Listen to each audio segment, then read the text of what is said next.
nation is deeply divided along so many lines, racially, politically, economically.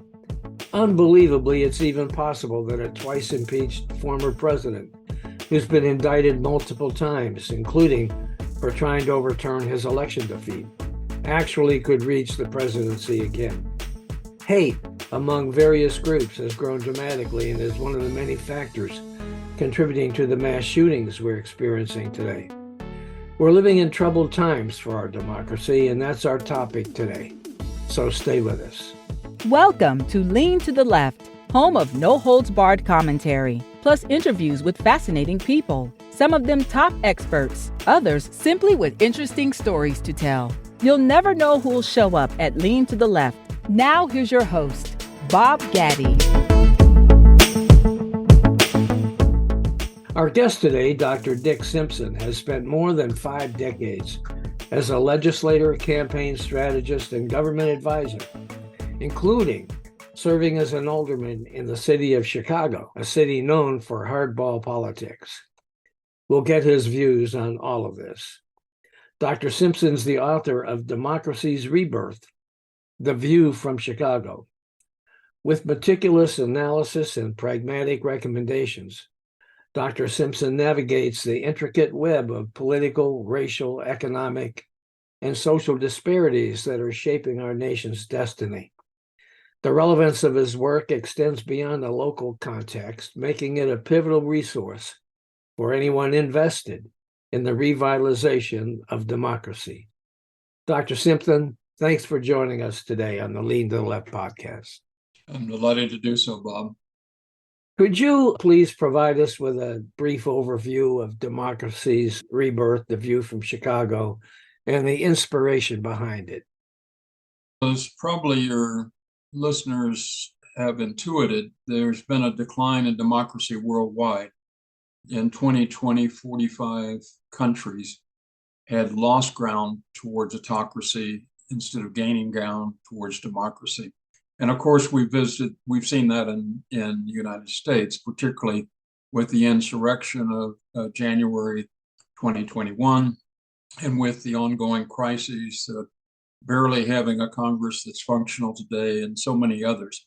But I wanted to go beyond the headlines, and I wanted to do it in 2 ways. One, I wanted to look at the national crises, and there were a series of them: income and racial inequality, systemic racism, but corruption, low levels of participation in politics and government, the polarization, which has caused us to have a politics of resentment going on, and several others. And I wanted to also see how they played out at a local level. I chose the city of Chicago because that's what I've known and written about for decades. Mm-hmm. And I found both happening. And I also then applied what have political scientists produced as alternatives to the various forms of democracy and the problems of democracy that we have. And so that's what put the book together. So what aspects of Chicago's history and political landscape make it a pertinent case study for understanding the challenges of building a multiracial, multi-ethnic democracy? One way of putting it is that we're the epitome of Chicago politics, and is just like the national politics, but more like many parts of the country. We've had machine politics. We are the most segregated city in North America. We are the most corrupt metropolitan region in North America. So this makes it easy to look at the problem in its more extreme case, mm-hmm. and to see how it affects us. I'll just give you one example. There are so many. The middle class in Chicago is shrinking like it is in the country. So back 30 years ago, 48% of all of our census tracts were middle class. Today, I think most people would be surprised to know, only 16% are middle class. We have lost the middle class from Chicago. Jefferson and others thought if we didn't have a middle class, we wouldn't have a democracy. And that's one example how looking at why this happened in Chicago and what the arguments are nationally for restoring the middle class is worthwhile. Your book delves into the complexities of money and politics. How has this issue contributed to the current democratic crisis? One of the biggest political problems we have as a country is the corruption that comes from the wealthy and the corporations, both able to buy candidates in campaign contributions, but also to lobby. So for campaign contributions, what the wealthy give and the corporations give way outweigh the individual small donors and determine a number of the races. And obviously, congressmen or others who get elected from their money have to be responsive to their demands. In addition, in lobbying, I don't remember the exact figure from the book, but it's something like the business lobbyists are 16 times bigger than say, the labor or community group or the civic organization lobbies on Capitol Hill. And that's true at the State House as well. Okay. Money talks, BS walks, I guess is the way it is. Low voter participation is a concern across the nation. What are the underlying reasons for this trend, and how can we encourage greater engagement? After all, we're at a time when the safety and accuracy of our electoral process is being challenged by those who refuse to accept defeat.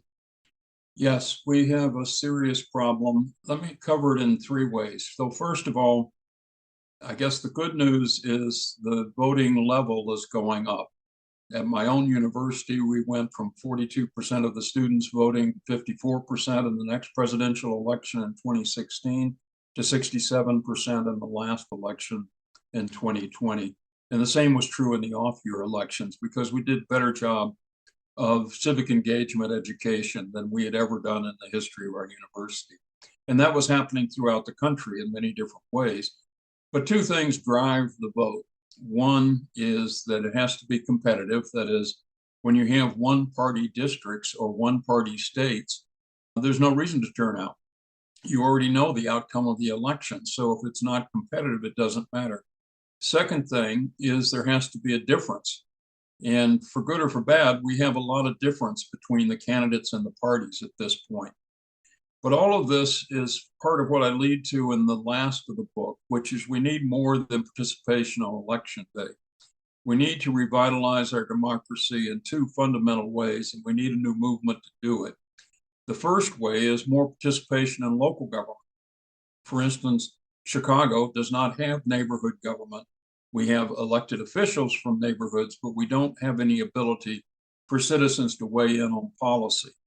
Same thing as many suburbs are basically no longer participatory in their decision-making about policies. So we have the examples like the New England Town Meeting and others. We know how to do it, but we're in need to build up a demand to do it.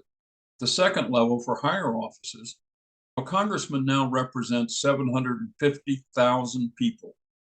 They have no idea what those people really want or what their interests are. We've been doing experiments as political scientists where we got congressmen to meet with a representative sample from their district around a single issue like immigration. It could be any of the controversial issues of the day. And both the congressmen and the 100 citizens who participated in each of those sessions found them to be much more enlightening and useful than, say, the town hall meetings where everybody shouts at each other. Okay. Now, you mentioned a minute ago the politics of resentment, which is discussed in your book.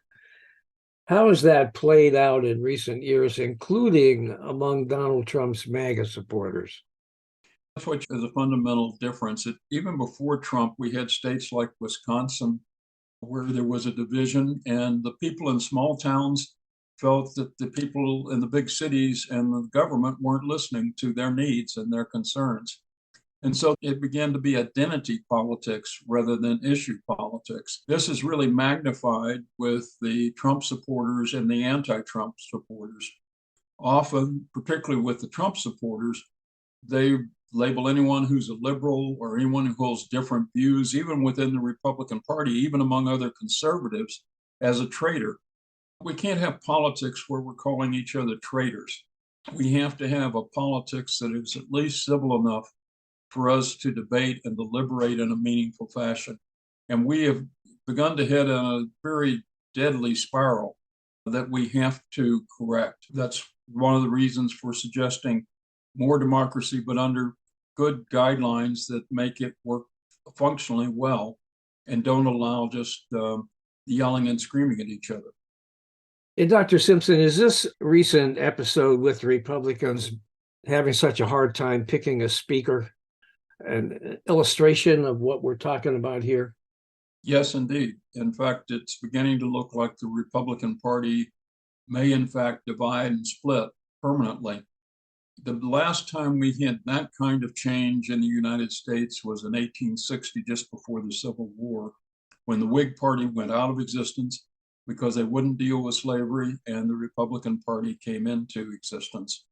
It is a time of too much polarization, and when you cannot even be considered a Main Street Republican conservative as being legitimate, then we have a real crisis on our hands, because you have a small minority that's becoming ever more autocratic and despotic and unwilling to participate in normal discourse in a democracy.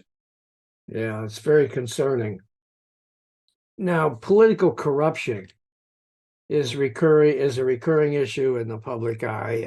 You're from a city that's known for political corruption over the years. How can we tackle this challenge to restore trust in our democratic institutions, Dr. Simpson?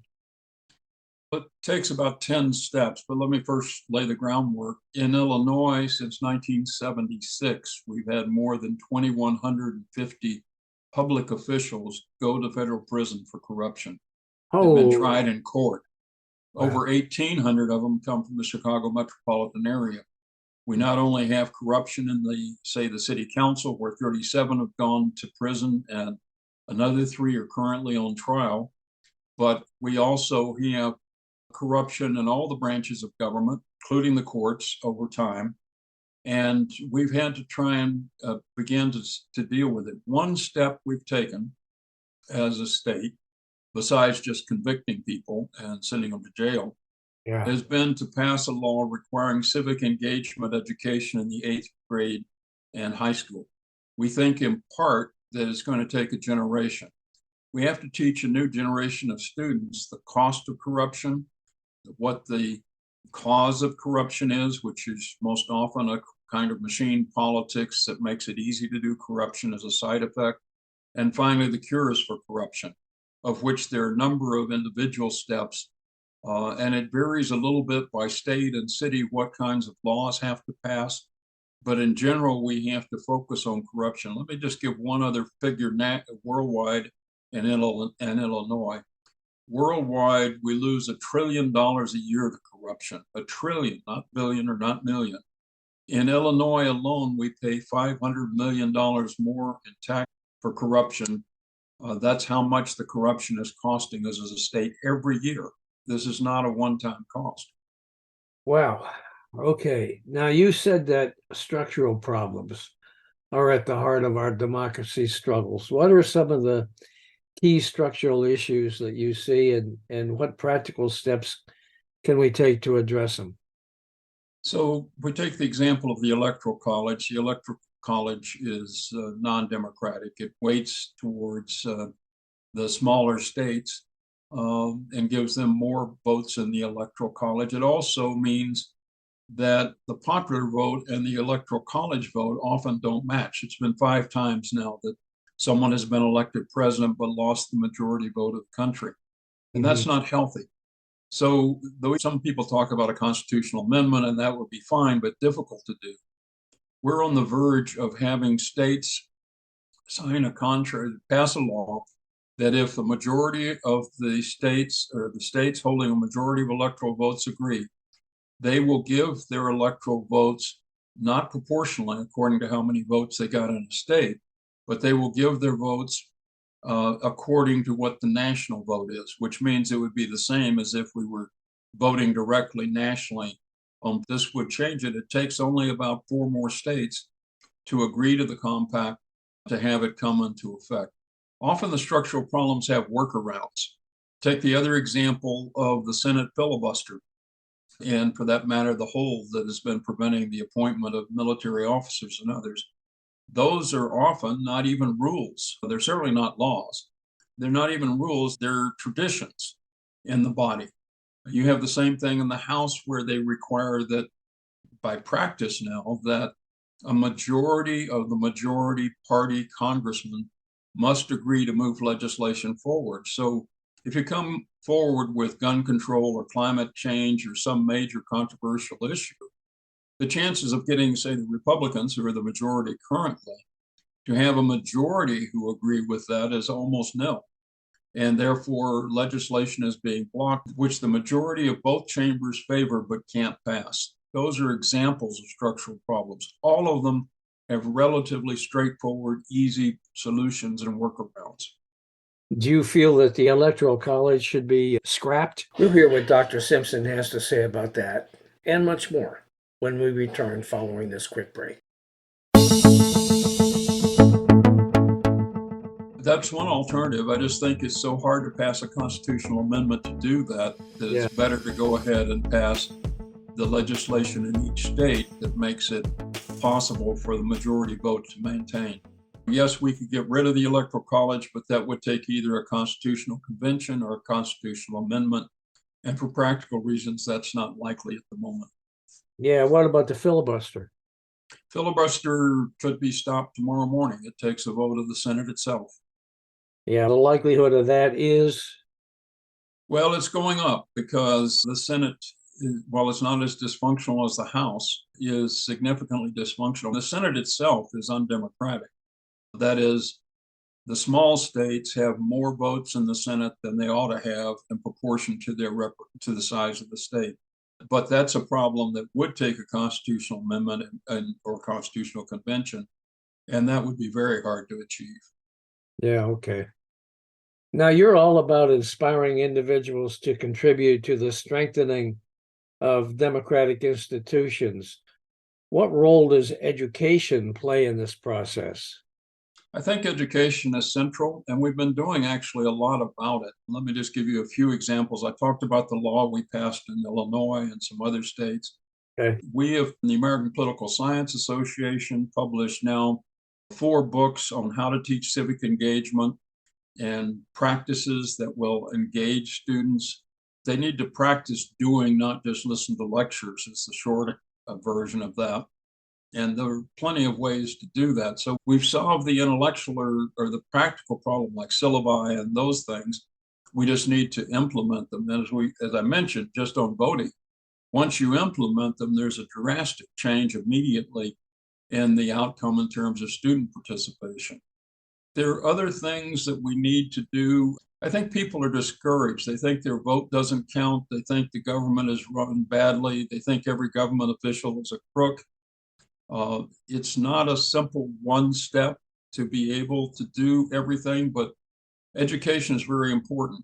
There's one major bill that didn't get completely reintroduced in this Congress, but was introduced in the last 2, which is the Secure Democracies Act, which would make civic engagement education the equivalent of STEM education, a priority in education, and would provide $1 billion from the federal government to launch that program.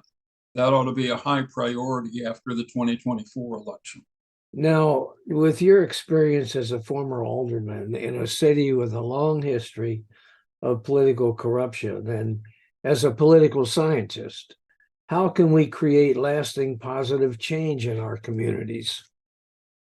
One of the first things that's happened in Chicago is through lawsuits, we have eliminated political patronage. That is, I can't appoint you to a city job just because you worked in my election, and I can't fire you if you gave a campaign contribution to my opponent. That's now the law of the land. It's been up to the Supreme Court several times. Corruption has become, in fact, unconstitutional. But there is a problem. When the Supreme Court has decided the recent cases on corruption, they've narrowed the definition of corruption to a direct quid pro quo. That is, just because you gave me a campaign contribution, it's not corrupt. Only if you gave me a campaign contribution with the promise that I would back Law 2703 is it a corruption act. That's way too narrow. to be able to effectively deal by law with corruption. There are other steps we can do. For instance, in Chicago, we have by executive order and now by ordinance taken away what was known as aldermanic privilege. That's when the city council person got to tell the administrative agent, don't give them a driveway permit, don't give them an awning, don't give them, bring some building inspectors and close them down. The aldermen were too powerful, and then they used that to get bribes from the businesses, mostly in their local community. You served as an alderman when? I served for 8 years, from 1971 to 1979. I led the opposition bloc against Mayor Richard J. Daley and his successor, Mayor Michael Blandick. That must have been an interesting 8 years that you spent. It was a very interesting 8 years. It did give me an insight to politics and real politics that has been invaluable and helpful, I think. Okay. Now, in her foreword to your book, Chicago Mayor Lori E. Lightfoot writes, democracy is an argument that says that our society's greatest success comes by all of its members having an equal opportunity to unlock their shared talent and potential. Can you comment about that? Yes, we've known since Athenian democracy 2,500 years ago that when you unleash the power of the public, that each individual can aspire to whatever point they want, and each can have a voice in shaping the policies of government, that there are enormous advances. And some of the advances in the United States have happened as we've become more democratic over the years. Originally, women couldn't vote. Originally, African Americans couldn't vote. And so with many minorities and others, American Indians certainly, as we've unleashed the power of more and more of our population, we've made greater and greater gains. The danger now is we tend to be moving in the other direction. For instance, you mentioned Mr. Trump. If he were to become president, we might well spiral into an autocracy. Yes, that is a very scary idea and a very scary likelihood. And it's hard to understand how people can't see that. But I guess that's where we are. I have great confidence in the next election, but it only holds true if everyone turns out. And in the long term, even winning the election and making sure that we don't move more autocratically is not enough. We have to redesign our democracy to have more participatory democracy at the local level and more deliberative democracy at the higher levels. And that's doable, but it's not doable without the public demanding it. Do you have any stories you'd like to share with us from the time that you were an alderman working with the administration of Mayor Daley? The biggest clash we had was right after I became alderman in 71. That July, the mayor appointed a man named Tom Keene Jr., put before the council the appointment of Tom Keene Jr. to the Zoning Board of Appeals, local body that decides on the zoning for properties. And the problem with that was twofold. One, he was the son of the most powerful member of the city council, Tom Keene Sr. And secondly, that is, it's nepotism, that if your name is Gotti, you can't be in an important position. If your name is Keene or Daley, you can be. That means most of us are cut out from politics and government. The second problem was it turned out that Tom Keene Jr. was also the vice president of Arthur Rubloff Company, which was the biggest developer and real estate agent in Chicago at the time. So it was a conflict of interest in two directions. Right. And I stood up to oppose it. The Mayor Daley had the longest tirade that he had in his mayoral career in the city council. And we lost that vote. The vote was 48-2. Wow. But over time, we've been able to break much of the machine and to establish a better democracy and to elect people like Lori Lightfoot or the current mayor of Chicago, Brandon Johnson. Are you still involved politically at all in Chicago? I have through the last election, and I still support some congressional candidates and others around the country. Okay. Do you have anything else you'd like to add? I hope people will begin to take seriously these multiple problems, these cascading crises that we face, but have a sense of hope. The reason the book is titled Democracy's Rebirth is it is not just doom and gloom. It suggests there is a way forward, and it's one that we can take together. All right, that's a hopeful comment. Where can people find your books, Dr. Simpson, and how can they reach out to you if they want to? So the book was published by the University of Illinois Press, but it's available in an ebook form. It's available on Amazon, Barnes & Noble, any of the sites that people normally shop for books. Local bookstore can easily order it. And it's a paperback, so it's relatively inexpensive. Okay. If people want to reach me, the best way is by email. My email is simpson@u.edu. That's UIC, correct? University of Illinois, Chicago. Okay, great. All right, Dr. Simpson, thank you so much. It's been great talking with you, and I appreciate you joining us on the Lean to the Left podcast. My pleasure. Hope to see you again soon. Now just one more break, and I'll be right back with some closing comments. Hey guys, thanks for listening. Hope you enjoyed this podcast and that you'll come back on a regular basis and check out our interviews with guests on topics that I hope you find interesting, entertaining, and enlightening. Our episodes stream weekly, every Monday. Let your friends know about this podcast and take a minute to subscribe. Just go to podcast.leantotheleft.net to subscribe, check out the upcoming interview schedule, and listen to all of our episodes.